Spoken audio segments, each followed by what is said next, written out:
Hello दोस्तों, स्वागत है हमारे यूट्यूब चैनल में। आज हम लोग जानेंगे महाभियोग यानी इम्पीचमेंट प्रोसेस के बारे में। तो दोस्तों, इम्पीचमेंट प्रोसेस से सिर्फ दो ही संवैधानिक पद इंडिया में हैं जो यूज़ किए जाते हैं। मतलब या तो प्रेसिडेंट हुआ जिनको इम्पीचमेंट प्रोसेस से हटाया जाता है, और दूसरा है जज, सुप्रीम कोर्ट या हाई कोर्ट के जज। बाकी सबके रिमूवल के प्रोसेस अलग होते हैं। जो इम्पीचमेंट टर्म यानी महाभियोग टर्म है, सिर्फ इन्हीं दोनों के लिए यूज़ किया जाता है। तो आज हम लोग एक एक करके दोनों को जानेंगे। आइए स्टार्ट करते हैं। सबसे पहले एक चीज़ जान लेते हैं कि प्रेसिडेंट को जो इम्पीच किया जाता है, इसकी प्रोसेस को आर्टिकल 61 में बताया गया है। आर्टिकल 61।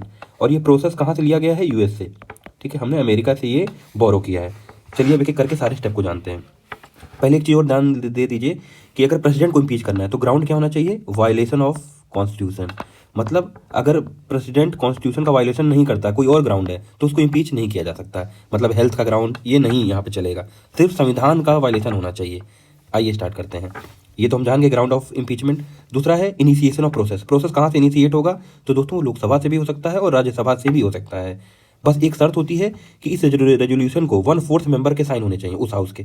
ठीक है, और उसके बाद प्रेसिडेंट को 14 दिन का नोटिस दिया जाता है ये रेजोल्यूशन साइन होने के बाद। ठीक, उसके बाद ये जिस हाउस में रेजोल्यूशन स्टार्ट हुआ है वहाँ वोटिंग होती है।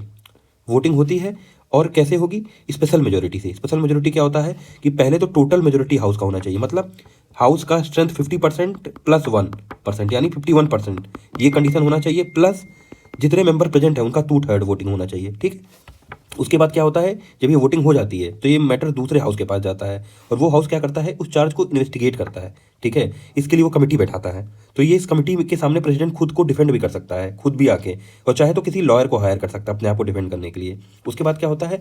सेकंड हाउस में फाइनल वोटिंग होती है, और वहाँ भी अगर स्पेशल मेजोरिटी से, ठीक है, स्पेशल मेजोरिटी से वोटिंग हो जाती है तो प्रेसिडेंट को ऑफिस से रिमूव होना पड़ता है। तो दोस्तों, आज तक कोई भी प्रेसिडेंट रिमूव नहीं हुआ, ये आपको जानना होगा।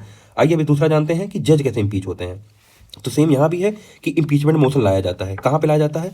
या तो आप लोकसभा में ला सकते हैं या राज्यसभा में। पर यहाँ पे कंडीशन क्या है कि लोकसभा में 100 MP का साइन सपोर्ट होना चाहिए, और राज्यसभा से अगर आ रहा है तो 50। ठीक है, उसके बाद क्या होता है? ये जाता है लोकसभा में अगर आया है तो स्पीकर के पास जाएगा, राज्यसभा से आया है तो चेयरमैन के पास जाएगा, और ये चाहे तो इस मोशन को एडमिट कर सकते हैं या रिजेक्ट भी कर सकते हैं। अगर इसको एडमिट कर लिया गया, एक्सेप्ट कर लिया गया, तो एक इंक्वायरी कमेटी बैठती है। ठीक है, और इंक्वायरी कमेटी में कौन कौन होता है? एक सुप्रीम कोर्ट जज होते हैं, एक हाई कोर्ट के चीफ जस्टिस होते हैं, और एक कोई और समझिए डिस्टिंग्विश जूरिस्ट हो सकता है। ठीक, ये तीनों लोग मिलकर जांच करते हैं। अच्छा दोस्तों, इसमें मैं बताना भूल गया कि ग्राउंड क्या होता है। तो ग्राउंड मिसकंडक्ट होता है, ठीक है, और इनकैपेसिटी होती है।